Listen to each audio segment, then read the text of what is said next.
سلام أملاخنا عخم نابلنا بروخات كم ياللهم دحند لهم نحنا بوجنا تصبق لنا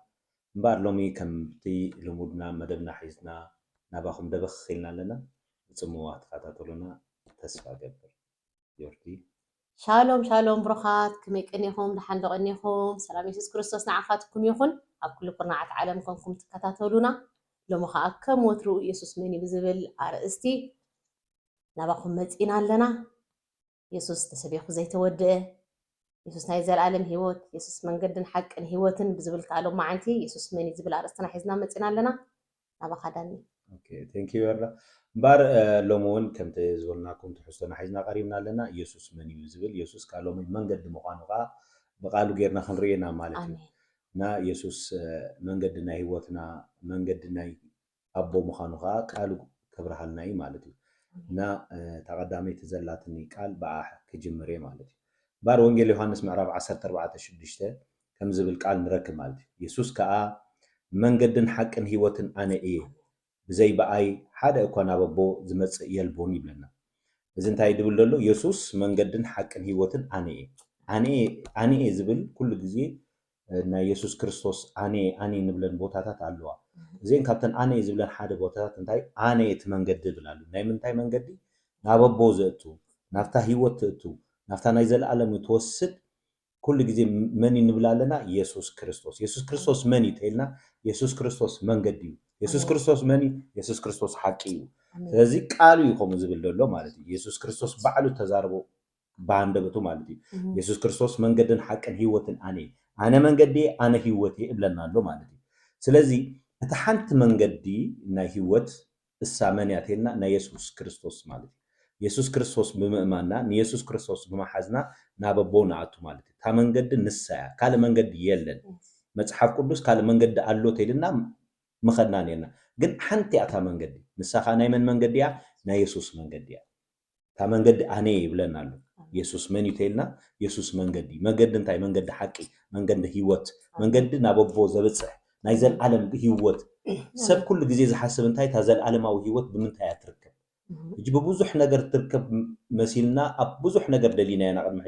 ሕጂ እውን ዝደልዩዋ ሰባት ኣለው ግን በዚ ኣጋጣሚ እዚ ከዓ ንሕና نزي عدل زي تتقيمنا تاين بلالنا اتحق زخونه مصحف قدوس بتقالو زخونه خان نغرالنا تايبل منقد اني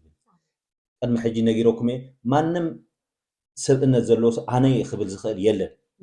يسوع كريستوس ግን በአንድ በቱን ታይለና መንገድን ሐቅን ህይወትን اني ይብለን አሜን እና ነዝቃን እሺ አይተወሉ እናበልኩ ይወርድ አሜን ወይታይ ባረክ በሐቂ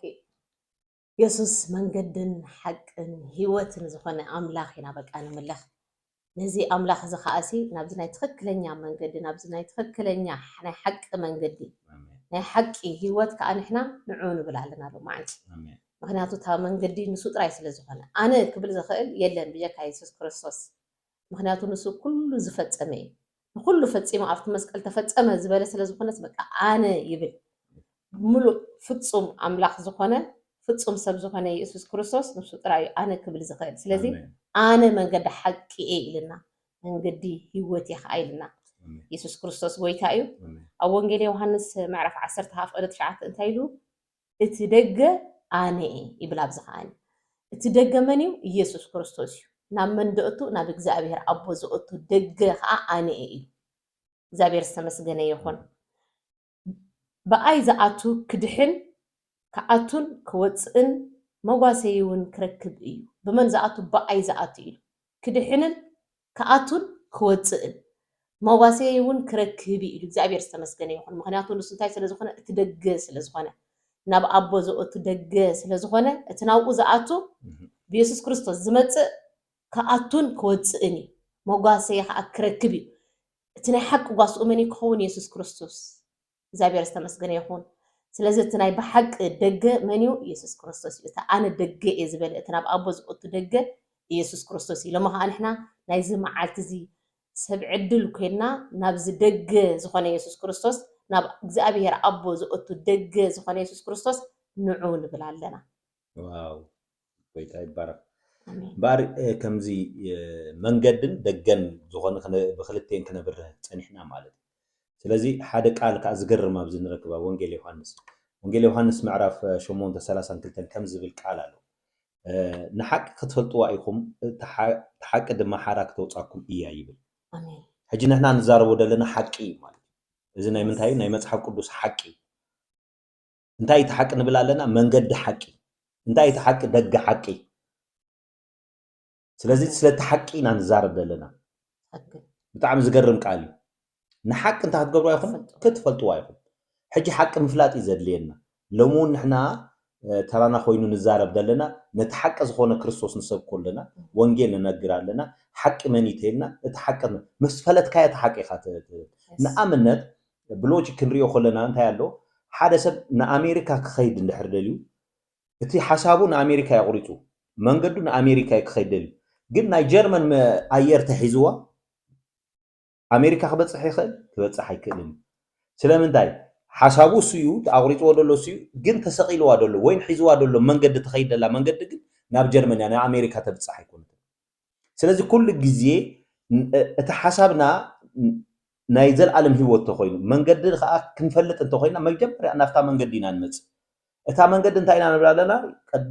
ቃሉ መንገዲ ኢየሱስ ምዃኑ ሂወት ምዃኑ ከዓ ንፈልጥ ይወርድኻ ክትብል ፀኒሓ ደገ ክትብል ፀኒሓ ስለዚ እዘን ክልተ ነገራት እዘን መንገዲ እዚኣ ሂወት እዚ ደገ ክንፈልጦ ተጀምረ እንታይ ክንገብር ኣለና መጀመርያ እንታይ ክንከውን ኣለና ነቲ ሓቂ ምፍላጥ የድልየና ማለት ሓቂ ከንታይ እዩ እዚ ቃል እዚ ቅዱሱ ቃል ማለት እዩ እዚ ቅዱስ ቃል ንሕና አንቢብና ንሱ እንታይ ይብል ኣሎ ነቲ ሓቂ ክትፈልጥዋ ኢኹም እሞ እቲ ሓቂ ከዓ ድማ ሓራ ክተውፃኩም ሕጂ ሓራ ክንወፅእ ናይ ምንታይ ሓራ ኢና ንብል ዘለና ናይ ሓጢኣት ሓራ ናይ ሞት ሓራ ክንወፅእ እንተደሊና ሓንቲ መንገዲ እያ ካብዚ ነገራት እዚ ወፂና ክንከይድ እንድሕር ደሊና እታ መንገዲ ሓቂ ነቲ ሓቂ ክትፈልጥዋ ኢኹም ዓይነት ሓቂ እዛ ሕጂ ንሕና ንነግረኩም ዘለና ሓቂ እታ መንገዲ ዝኾነት ናይ የሱስ ዝኾነት መንገዲ ሓቂ ናይ የሱስ ዝኾነት ደገ ሓቂ ናይ የሱስ ዝኾነት ሂወት ሓቂ እዚኣ እቲ ሓቂ ካልእ ሓቂ የለን ካብዚ መጽሓፍ ቅዱስ ወፃኢ ካልእ ሓቂ የለን መጽሓፉ ቃሉ ከዓ እንታይ ቃለይ መንፈስን ሂወትን እዩ ስለዚ መንፈስን ሂወትን ዝኾነ ቃሉ ከዓ መንገዲ ዝኾነ ሎማዓንቲ እንታይ ኢና ንብል ዘለና ነቲ ሓቂ ንኽትፈልጥዋ ሓቂ ምስ ፈለጥኩም ኢኹም ሓራ ትወፁ ሓቂ ከይፈለጥካ ሓርነት የለን ስለዚ ካብ ናይ ምንታይ ባርነት ኣለና መሲልኩም ናይ ሞት ባርነት ሒዝና ኣሎ ናይ ሓጢኣት ባርነት ሒዝና ኣሎ ኩነኔ ሒዝና ኣሎ ንሞት ክወዘና ዝደሊ ኣሎ ስለዚ ካብዚ ነገር እዚ ሓራ ክንወፅእ ደሊና ኣለና ሕጂ ካብዚ ነገር እዚ ሓራ ክንወፅእ እንድሕር ደሊና እንታይ የድልየና ተልና እታ መንገዲ ክንፈልጥ ኣለና እታ መንገዲ ከዓ ሓንቲ እያ ንሳ እንታይ መንገዲ ኢየሱስ ክርስቶስ እዛ መንገዲ እዚኣ ተፈሊጥናያ ሓቂ ፈሊጥና ኣለና ማለት እቲ ሓቂ ከዓ እንታይ ክትገብረና እያ ሓራ ክተውፃና እያ ሎሚ ሓራ ምውፃእ ይኹነልኩም ሎሚ ነዚ ቃል እዚ ትሰምዕ ሓራ ምውፃእ ይኹነላ ሓራ ይኹነልኩም ዕሽሽ ኣይትበልዎ ኣሜን ዕሽሽ ኣይትበልዎ እዚ መንገዲ እዚ ዕሽሽ ዝበሃል መንገዲ ኣይኮነን በቃ ናይ ዘለዓለም ሂወት እዩ ንሰብሲ መጀመርታ ፍርዲ ኣለዎ ሞት ኣሎ ብድሕሪኡ ፍርዲ ኣሎ ስለዚ ኣብዚ ነገር እዚ ከይበፃሕና ከለና ኣብዚ ምድሪ እዚ ከለና ሲ ናይ ዘለዓለም ሂወት ከም ዝረኸብና ዘረጋግፀልና እቲ ቃል ሓቂ እዩ በቃ እቲ ቃል እዩ ምክንያቱ ከምዚ ክበሃለልና ድፀንሐ ነቲ ሓቂ ክትፈልጥዋ ኢኹም ሓቂ ድማ ሓራ ከተውፃኩም እያ ስለዝብል እቲ ሓቂ ከኣመኒ ኢየሱስ ክርስቶስ እዩ ንሕና ውፅኣት ሓራ ክንከውን ንዕኡ ምስ ተቐበልና ኢና ውፅኣት ሓራ ኮይና እቲ ሓቂ ብክርስቶስ ኢየሱስ ትርከብ ማለት እዩ ኣብ ወንጌል ዮሃንስ ምዕራፍ 17 እንታይ ይብል በቲ ሓቂ ቅድሶም ቃልካ ሓቂ እዩ እቲ ሓቂ ዝኾነ ቃል ኢየሱስ ክርስቶስ ንሱ ጥራይ ዝቅድስ ካልእ ዝቅድስ የለን ኣብ ካልእ እውን እንታይ ይብል 17 ወንጌል ዮሃንስ ኣምላኽ ሓቂ ንስኻ በይንኻ ምዃንካ ነቲ ዝለኣኽካዮ ወድኻ ኢየሱስ ክርስቶስ ክፈልጡ ናይ ዘለዓለም ሂወት እዚኣ እዩ ስለዚ እዚ ንሕና ነምልኾ ኣምላኽ ሓቂ እዩ ሓቂ ምዃኑ ዘረጋግፀልና ከዓ እቲ ህያው ዝኾነ ቃል እዩ ኣብ መዝሙር ዳዊት እንታይ ይብል ምኽፋት ቃልካ ንእምሮ የብርህ ኢሉ በቃ ንገርህታት ከኣስ ጥበብ ይህቦም ኣይናይ ምኽፋት ቃል እዚ ቃል እግዚኣብሔር ዝተኸፈተ ቃል እዩ ነቶም ዝደለይዎ ነቶም ገርህታት ጥበብ ዝህብ በቃ ነዚ ቃል እዚ ክፈልጦ እዩ ኢሉ ዝመፅእ ኣበይ እዩ ደሎ እቲ ሓቂ ኢሉ ዝመፅእ እግዚኣብሔር እንታይ ይህቦ ጥበብ ይህቦ እቲ ጥበብ ከኣመን ኢየሱስ ክርስቶስ እዩ ምክንያቱ ቃሉ ሓቂ ስለ ዝኾነ ኣብቲ ሓቂ መፂኡ ነቲ ሓቂ ከይረኽቦ ዝኸይድ የለን እግዚኣብሔር ዝተመስገነ ይኹን እታ መንገዲ ከዓ ብኡ ጥራይ ስለ ዝኾነት እዚ ኩሉ ሻዕ ደጋጊምና ንዛረቦ ዘለና ከምኡ ኢና ተባሂልና ንሕና ቃል ኣምላኽ በቃ ኪዱ ስበኹ ኢና ተባሂልና ንመንከ ነቲ ሓቂ ኣፍልጡ ኢየሱስ ክርስቶስ ኣፍልጥዎ ኢና ተባሂልና ኣብ ኩሉ ኣደባባያት ስበኽዎ ተባሂልና ኢየሱስ ክርስቶስ ጎይታ እዩ ኣብ ወንጌል ሉቃስ 24:47 እንታይ ይብል ብስሙ ከዓ ንስሓን ሕድገት ሓጢኣትን ካብ ኢየሩሳሌም ጀሚሩ ኣብ ኩሎም ኣህዛብ ክስበኽ ጽሑፍ እዩ ብስሙ እንታይ ንስሓ ሕድገት ሓጢኣት ብስመን ብስም ኢየሱስ ክርስቶስ እቲ ሕድገት ሓጢኣት እንረኽበሉ ስም እንረኽበሉ መንገዲ እንረኽበሉ ደገ ስም ኢየሱስ ክርስቶስ ጥራይ ስለዚ ከዓ እንታይ ኢሉ ካብ ኢየሩሳሌም ጀሚሩ ክሳዕ ኩሎም ኣህዛብ ክስበኽ እዚ ጽሑፍ እዩ ስለዚ ንሕና ዝተጻሕፈልና ጽሑፍ ኢና ንሰበኽ ዘለና ንነግር ዘለና ማለት እዩ ብስሙ ሕድገት ሓጢኣት ስለ ዘሎ ስለዚ ስም ኢየሱስ ክርስቶስ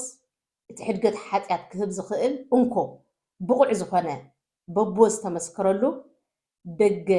ህይወት ደገ ሓቂ ደገ ምድሓን ኢየሱስ ክርስቶስ እዩ ስለዚ ናብዚ ኢየሱስ እዚ ንዑ ንብል ኣለና ዋው praise God ኣሜን ንዑ ናይ ሎሚ ንዑ እዩ ደሎ ጎይታ ይባረክ ወንጌል ዮሐንስ 10 ምዕራፍ 17 ከዓ ዝገርም ቃል ኣሎ ኢየሱስ ሽዑ ኢየሱስ ከም በሓድሽ በሎም እቲ ደገ ኣባጌ ኣነ ከም ዝኾንኩ ብሓቂ እብለኩም ኣለኹ እዩ ሕጂ ሽዑ ኢየሱስ ከም በሓድሽ ሕጂ እውን ንሕና ከም በሓድሽ ንብል ዘለና እዚ ኢና ከም በሓድሽ ንዛረቦ ዘረባ ሎማዓንቲ እንታይ ኢና ተይልኩምኒ እዚ ከም በሓድሽ ደገ ኣባጌ እንታይ ይብላሉ ሽዑ ኢየሱስ ከም በሓድሽ በሎም ሎሙን ይብል ይደሎ በሃንደበተይ በሃንደበት ይወርዳ ኮይኑ ተጠቂሙ ካ እንታይ ይብላሉ ኢየሱስ ክርስቶስ ይብላሉ ደገ ኣነ ይብላሉ እቲ ደገ ኣባጌ ከዓ ከም ዝኾንኩ ብሓቂ ከም ዝኾንኩ ብሎም ኣሉ ብሓቂ ክልተ ግዜ ሓቂ ተይሉ ተወዲ ኣላታ ጉዳይ ማለት ብሓቂ ይብለኩም ኣለኹ ኢሉ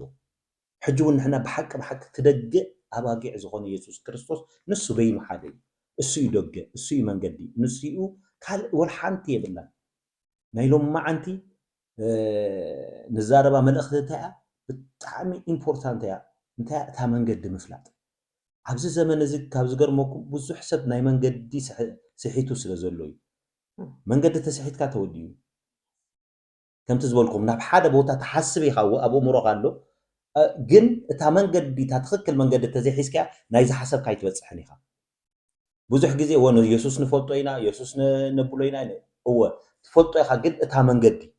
ሕጂ ምፍላጥ ዘይኮነስ እታ መንገዲ እያ እንታይ ትገብረና ተብፅሓና ማለት እታ መንገዲ ናፍቲ ዝደለናይ ኣድራሻ ከተብፅሓና ትኽእል ስለዚ ንሳፈራ መንገዲ ንሕዛ መስመር ኣገዳሲት እያ ማለት ናይ ሎሚ መልእኽትና ኣገዳሲ እዩ ብፅምዋ ኮይንኩም ተኸታተሉና ኣገዳሲ እያ እታ መንገዲ ክትሕዝዋ እታ መንገዲ ካመንያ ናይ መንገዲ ኢየሱስ ንሳይ ሓራ ተውፃኩም ንሳይ ናፍቲ ኣድሬስ ትገብረኩም ንሳይ ናፍቲ ትኽክል ናብቲ ናይ ዘለዓለም ሂወት ተእትወኩም ንሳይ ኣመሰቦ ተራኽበኩም ብዘይ በኣይሉ ናብ ኣቦ ምእታው የለን ኢሉ ኢየሱስ ክርስቶስ እቲ በኣይ ዝኣመነ ግን ናብ ኣቦ ከኣቱ እዩ ስለዚ ዘይትሕፍር መንገዲ ናይ ዘለዓለማዊት ሂወት ዘላታ እሞ ከዓ ንዘለዓለም ምሰቦ ትነብረላ መንገዲ ሓቂ ትኽክለኛ ኣድራሻ ዓይነት እያ እዛ መንገዲ እዚኣ እዛ ደገ እዚኣ ሎሚ ሽሻይ ትበልዋ ብለኩም ኣሜን ብሓቂ እግዚአብሔር ዝተመስገነ ይኹን እቲ ደገ ባጊዕ ከም ብሓድሽ ከዓ በሎም ይብል በቃ እግዚአብሔር ዝተመስገነ ይኹን ንሕና ከዓ ደጋጊምና በቃ ግዜ ኣብ ዝረኸብናሉስ ነዚ ኢየሱስ እዚ ኢና ክንነግር በቃ ከም ብሓድሽ ኩሉ መዓልቲ ሓድሽ ድኾነካ ስም ኢየሱስ ክርስቶስ እግዚአብሔር ዝተመስገነ ይኹን ካልእ ስም ከዓ ኣይተዋሃበና ንሕና እግዚአብሔር ዝተመስገነ ይኹን ኣብ ግብረ ሃዋርያት ምዕራፍ 4 ፍቕዲ 12 እቲ ቃል ከምዚ ይብል ብኡ ክንድሕን ዝግባእ ካልእ ስም ኣብ ትሕቲ ሰማይ ንሰብ ኣይተዋሃበን እሞ ምድሓን ብሓደ ካልእ ኮቶ የልቦን ብኡ ክንድሕን ዝተዋሃበና ኣብ ትሕቲ ሰማይ ንሰብ ክድሕነሉ ዝተዋሃቦ ስም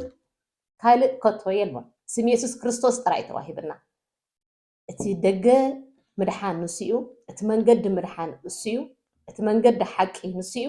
እቲ መንገዲ ሂወት ከዓ ንሱ እዩ ስለዚ ኣብ ትሕቲ ሰማይ ክንድሕነሉ ዝተገባኣና ካልእ ስም የልቦን ብጀካ ስም ኢየሱስ ክርስቶስ ስለዚ ብኡ ምእማን ሕድገት ሓጢኣት ስለ ዘሎ ንሕና ከዓ ናብዚ ኢየሱስ እዚ ኣብ ትሕቲ ሰማይ ካብ ዘሎ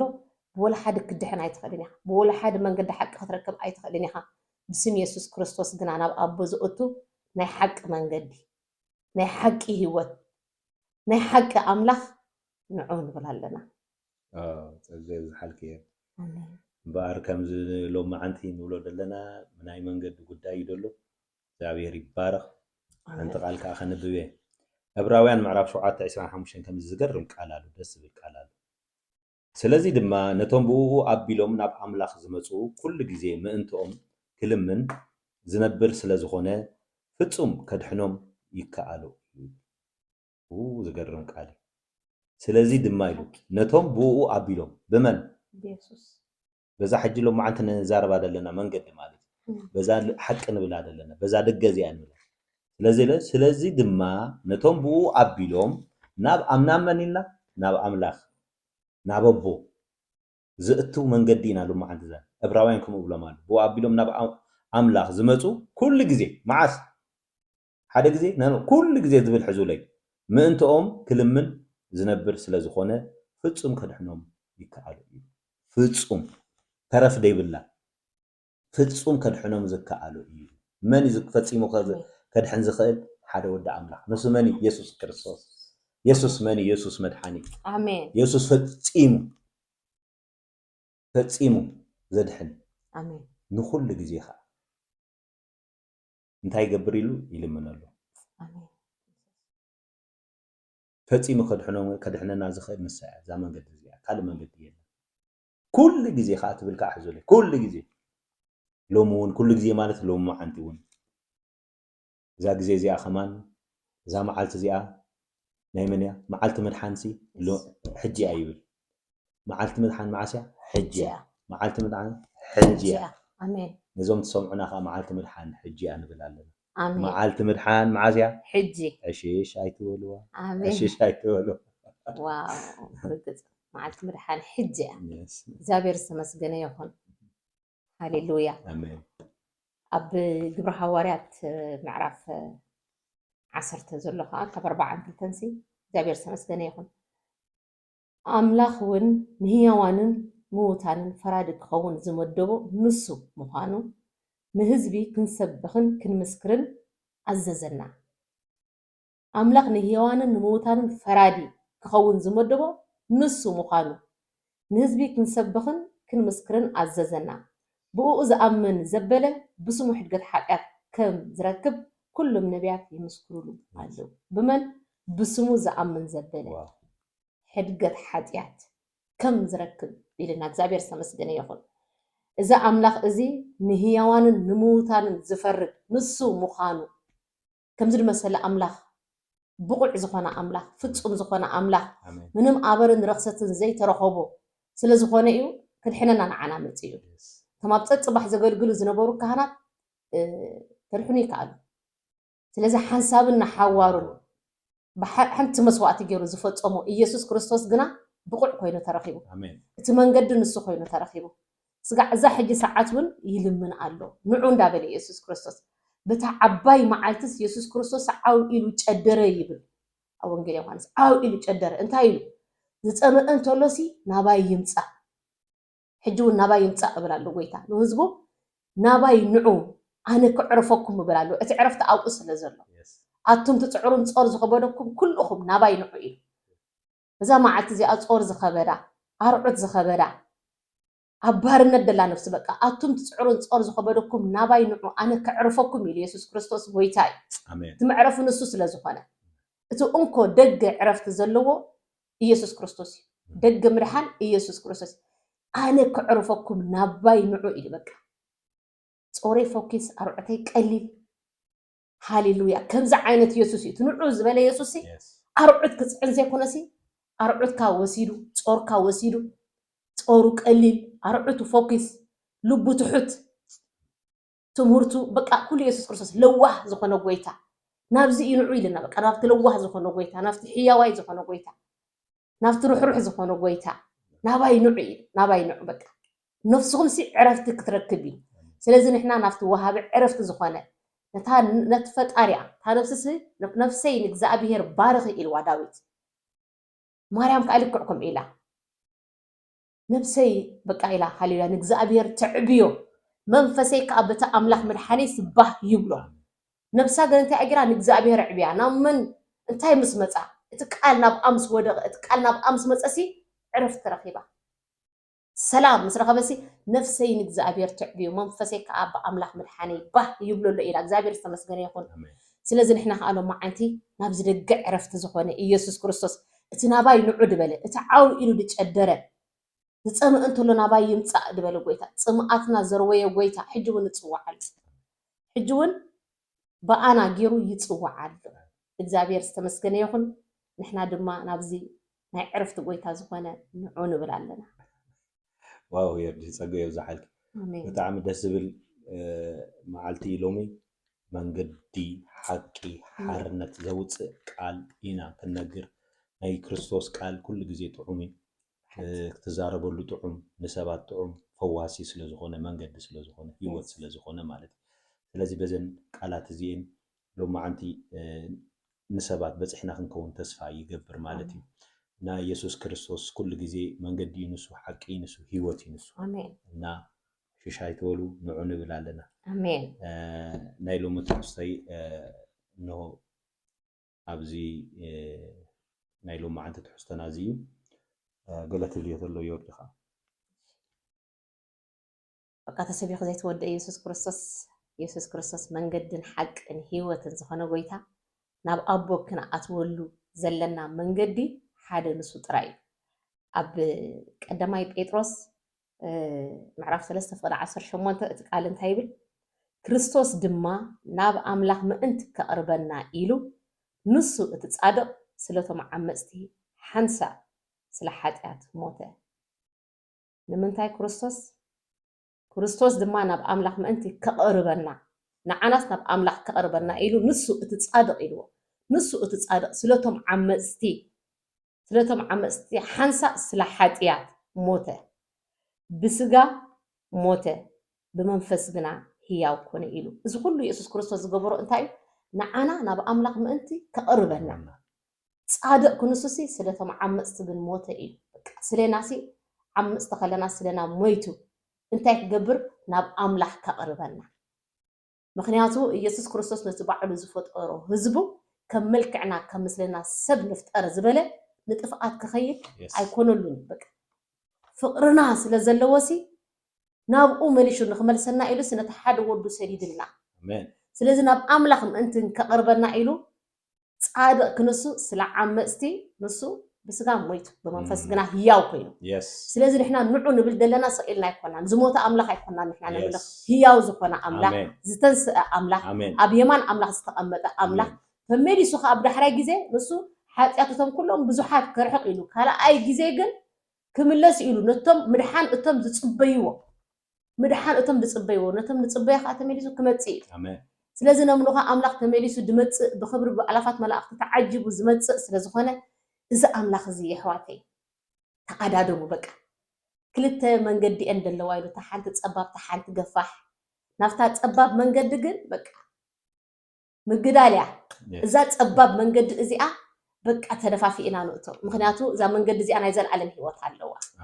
በታ ገፋሕ መንገዲ ዝኸዱ ኣዝዮም ብዙሓት እዮም ኢሉ እታ ፀባብ መንገዲ ግን ውሕዳት እዮም ስለዚ ካብዞም ውሕዳት ንኹን ንቃዳድም በቃ ንቃዳድም እዚ ዓብ ዕድል በቃ ዕድል ዓብ ዕጫ ስለዝኾነ ናብዚ መንገድን ሓቅን ህይወትን ዝኾነ ኢየሱስ ክርስቶስ ናብቲ ደገ ኣባጊዕ ዝኾነ ናብቲ ናብ ኣምላኽ ዝቐርብ ኢየሱስ ክርስቶስ ንቃዳድም ንዑ ንብል ኣለና ሎሚ እውን ዝነበረ መደብና ናይ ሎማዓንቲ ኣብ ዝወዲእና ኣለና ተሰበኺቡ ዘይተወደአ ኢየሱስ ክርስቶስ ዝንገር ቃል ሓቂ ዝቁረስ ቃል ሓቂ እንጀራ ህይወት ንሱ እዩ ዘለና ዘለና ከዓ ንሕና ነካፍል ኣለና ንስኻትኩም ብሩኻት ኢኹም ኣብ ቅድሜና እውን ኣዝዩ ናይ ትንሳኤ ናይ ፋሲካ በዓል ኣሎ ኣብ ቅድሜና ኢየሱስ ክርስቶስ ሓንሳብና ሓዋርን ተንስኢ ገንሸል ኣምላኽ ዝተንስአ ኢየሱስ ክርስቶስ ኢና ንምልኽ ኣብ ዝመፅእ እውን በዛ ኣርእስቲ እዚ ኢየሱስ ክርስቶስ ናይ ትንሳኤ ኣምላኽ እዩ ብዝብል ኣርእስቲ ክንመፀኩም ኢና ንስኻትኩም ብሩኻት ኢኹም ዋው ጎይታ ይባርክ እምበር ኣብ ቀፃሊ ፍሉይ ዝኾነ ፕሮግራም ኣለና ብዛዕባ ትንሳኤ ኢየሱስ ክርስቶስ እንዛረበሉ ኣሎ ዲና ብዙሓት ሰባት ከዓ ዘብዕልዎ ስለዝኾኑ ክርስቲያን ዘበለ ዘብዕለሉ እቲ ምክንያት ገይሩ ማለት እዩ በዚ ምክንያት እዚ ከዓ ንሕና ብሓንሳብ ሓቢርና ከዓ ፍሉይ ዝኾነ ፕሮግራም ኣለና ተፀበዩና ብሓድሽ መደብ ክንራኸብ ኢና ማለት እዩ እና እግዚኣብሔር ይባርኩም ብኩሉ ትገብርዎ ዘለኹም ከዓ ደገፋትኩም ኮሜንት ሼር ኩሉ ትገብርዎ ዘለኹም ከዓ ከይባረክኩም ቴንኪዩ ከይበልኩም ከዓ ይሓልፍኒ እሞ ቴንኪዩ ብለኩም ኣለኹ እና ናይ ሎሚ መደብና እዚኣ ዓፂና ኣለና ኣቀዶ ንስኻትኩም ብሩኻት ኢኹም እታ መዓልቲ ምድሓን ግን ሕጂ እያ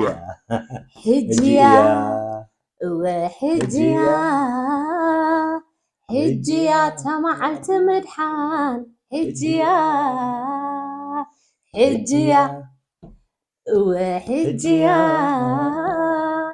ሕጂ እያ እታ መዓልቲ ምድሓን ሕጂ እያ እታ መዓልቲ ምድሓን ኣሜን ሻሎም ሻሎም